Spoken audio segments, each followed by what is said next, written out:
லட்சக்கணக்கான ஆடியோ பாட்காஸ்ட்டை வாத்த ஆப்ல கேட்டு என்ஜாய் பண்ணுங்க. தமிழ் மற்றும் அதர் லாங்குவேஜஸ்லயும் உங்களோட பாட்காஸ்ட்டை வாத்த ஆப்ல பப்ளிஷ் பண்ணலாம். கீழே டிஸ்கிரிப்ஷன்ல இருக்கிற லிங்கை கிளிக் பண்ணி வாத்த ஆப்பை டவுன்லோட் பண்ணுங்க. People like more in the spotlight in the entertainment industry, film stars. Do you think that they're more vulnerable? Every industry in that sense has its own stresses. There's been a 50% increase in suicide in the last 8 to 10 years. This is not specific to any one industry. We are living a life of where people are defining themselves by whether they're doing well in life or they are chasing, something all the time. You don't know when, as either a family member or a friend or a colleague, sometimes there is this feeling of, am I crossing the line? We still fortunately are a society where every individual, like the West, have a few people who are close to, few people who that person listens to. So those people must be aware and they must work together with the mental health community. Unfortunately, the family has said, look, I don't really think you need a medicine. I don't really think you need anything but a little positive thinking. Dying by suicide directly related to mental illness. From Western data, the research shows that 90% or more of people who die from suicide do have a mental illness.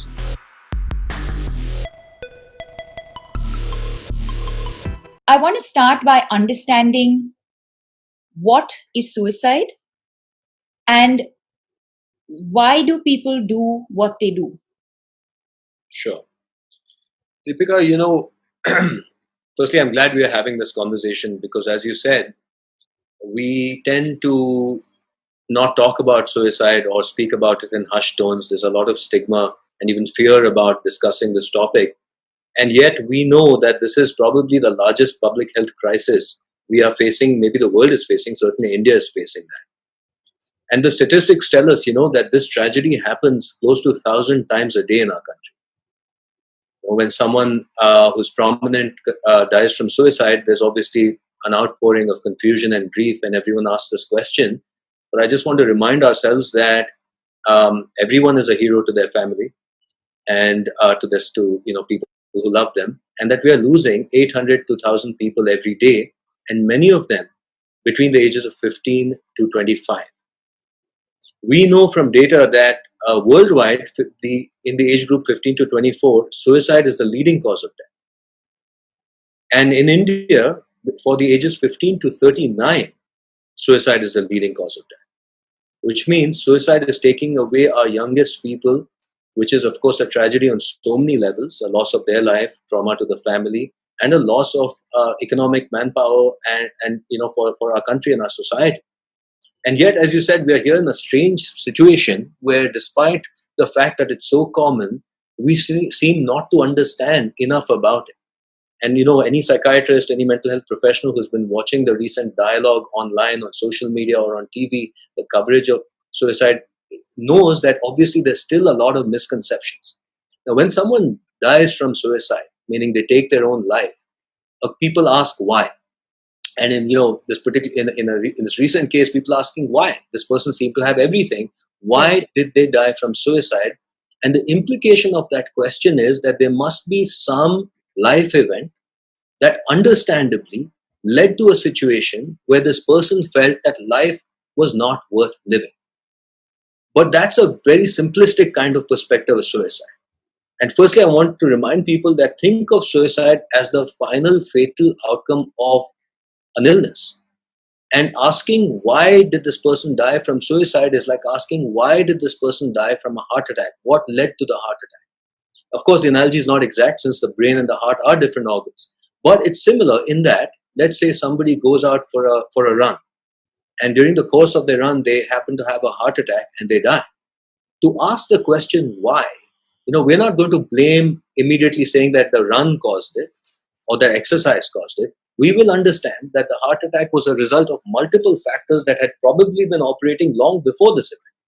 Is it possible to take your own life without having any form of mental illness? Is dying by suicide directly related to mental illness? I think what we all have to understand is diagnosis in psychiatry does not have the same real status as a diagnosis in medicine. And by that I mean, we have the reason I ask this is because some of the health officials, there was this sort of comment going around that while the cause of the death is known, an investigation would be done to understand whether the person suffered from clinical depression. Right. And my understanding always was that the two are interlinked. You would not do something like that if you weren't suffering from a form of mental illness. Yes, that is the reasoning that. So there's a debate, because if you look at the literature, and if you look at literature that comes from the West, they find that at least 90%, if not more, of people who die from suicide had, when we do what is called a psychological autopsy, which is trying to find out the state of mind of this person and their psyche before And this. so that is possible. A psychological autopsy so basically that is something that can be done on a body. Well, keep in mind that it's not as exact as actually talking to a person clinically before the event. But having said that, one can deconstruct the events of what happened, get information from other people, from family members about their behavior, look at any, writings and so on, get a sense of their state of mind. Right? So that's what is the kind of information that one can get from the brain itself or from the mind itself? No, a couple of things here. One thing I want to clarify, when you ask, the question is, does everybody or many people or most people who die from suicide have a mental illness or not, is the first question. Right. Here we must understand that mental illness is itself a diagnosis made on a list of symptoms. We don't have a test. Now, when you look at those list of symptoms and study the population from Western data, from America and the West, the research shows that 90% or more of people who die from suicide do have a mental illness. But if you look at data from Asia, from India, from Asian countries, that number falls to 40 to 50%. Is it hereditary? Is it biological? Is it caused by events in their life? Is it one instance that can cause it? Is it a combination of multiple things? As a psychiatrist, for me, and I'm sure a lot of mental health professionals share this, everyone wants a straightforward answer. We want simple, easy to understand solutions. And the problem with mental health is it's quite nuanced, and there are multiple factors. Genetic factors are definitely a factor in both depression and suicide. We know, for example, that if someone has a first-degree relative who dies from suicide, they have a higher risk than the general population, 2 to 3 times the risk than the general population. We know that in twin studies, when twins are separated at birth and we study suicide rates in twins, there's a 30 to 50% concordance. So we know that genes probably play a role. We haven't identified which genes. We know that early childhood adversity is a risk factor for suicide. People who were unfortunately the victims of child sexual abuse or physical abuse while they were young, many, many years later, that we know that elevates the risk for suicide. We think it might be because of alterations in brain structure and the way the brain processes stress. Having a clinical disorder like depression or anxiety increases the risk by at least 3 times, by a factor of 3. So that's pretty significant.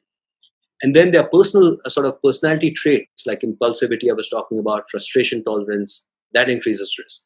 Substance abuse increases risk. So these are sort of the personal factors.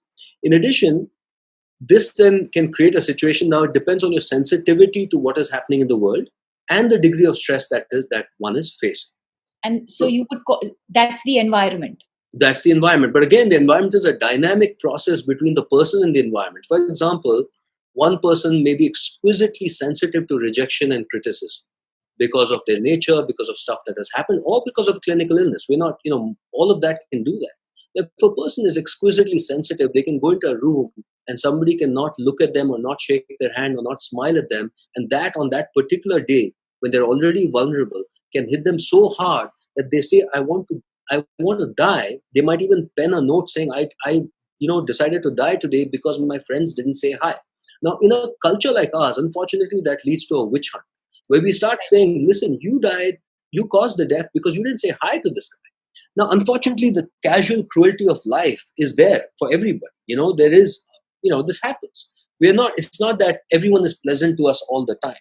I think it's because when people are trying to understand this, they're trying to ask, what would I feel like? They're not understanding that there is an element of what happens in the mind and brain that you don't know what that feels like. Unless you've experienced or worked with this in this field, you do not know the extreme anguish, the emotional pain of a person whose life seems perfectly all right from the outside, but because of neural structures, because of the stress hormones in the body, they're in exquisite agony. And that's something I think people don't understand. So they are trying to ask the question, what could have happened that could have pushed a person to doing this? What could it be? Let me as a human being try to understand that. So I know where people are coming from. They are coming from a place of, let me understand this because it doesn't make sense to me at all. Right. And particularly we know, for example, that poverty is a risk factor for suicide. We know that deprivation is a risk factor. We know that loneliness is a risk factor. There are social issues that can worsen the risk for suicide. Conversely, we also know that success and wealth are not protective, that people can have, in that sense, everything, just like they can have a heart attack and diabetes while they have everything else in life. You can get clinical depression and suicidal ideations and become suicidal despite having everything. And are people like in more in the spotlight in the entertainment industry, film stars, athletes, etc.? Do you think that they're more vulnerable, or the profession or the industry that you're in doesn't have anything to do with it, and it boils down to the individual? I don't think we have data to suggest that those professions, people or celebrities, have a higher rate of suicide because of the industry. There are some studies that look at correlation between creativity, depression, and suicide, bipolar depression in particular. And there's some interesting studies looking at that. So it is possible that a cohort who is creative also carries with them a gene for, emotional distress and anguish. Every industry in that sense has its own stressors. There is no industry today that is without stress. And it is true, by the way, that we have somehow created a culture worldwide where suicide is increasing. There is no denying. There is no denying, for example, in the US that 50%, there's been a 50% increase in suicide in the last 8 to 10 years. We are seeing that in India as well. So clearly, our genes have not changed. Something has changed in the environment, and there are lots of things that have changed. Above all, I think a society where, and this is not specific to any one industry, any industry today you go to, we are living a life of, the ultimate capitalistic life where people are defining themselves by whether they're doing well in life or not. They are chasing, something all the time. Our lifestyles do lead to impairment in our sleep and often in the diet. It does lead to extreme competitiveness and therefore isolation often because everyone's busy with their own thing. And that is, I think, the toxicity which has become a fact of modern life. One of the other things that people feel is like, you don't know when, as either a family member or a friend or a colleague, you come into contact with someone, and sometimes there is this feeling of, am I crossing the line? Am I crossing? Because I think each one of us has this sort of boundary. Right. And I think sometimes people hesitate in saying more than they're comfortable saying, because you feel like you're constantly thinking, I don't want to cross the line. So you're probably going to say, I hope you're feeling okay. Or, just keep it at that level. But at what point do you actually intervene and say, okay, I don't think this person, whether you're a family member or not, I don't think this person is being able to think independently entirely. And maybe this is time for me to take control of the situation. There are 2 points here. One is the point of intervention should be as early as possible. One should, if possible, not wait until the person is imminently suicidal. One should have, we should have enough awareness that the family is noticing mood issues that predate this issue. I'll give you an example. I mean, this is not uncommon. I'm not sharing any specific details, but to give you a sort of a prototypical example, this person who I see, let's say, she's married, she has kids, and for many months she's been a little bit withdrawn, a little bit quiet, complains of fatigue and tiredness. But because there's no awareness, the family takes her to a physician, they do routine tests and they say, look, you're fine, it's not a problem, don't worry about it. She continues to do this, but nobody in the family is aware of the degree of anguish. And then finally one day they notice that she is being even more quiet than usual.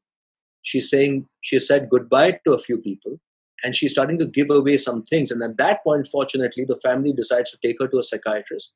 A diagnosis of major depressive disorder is made.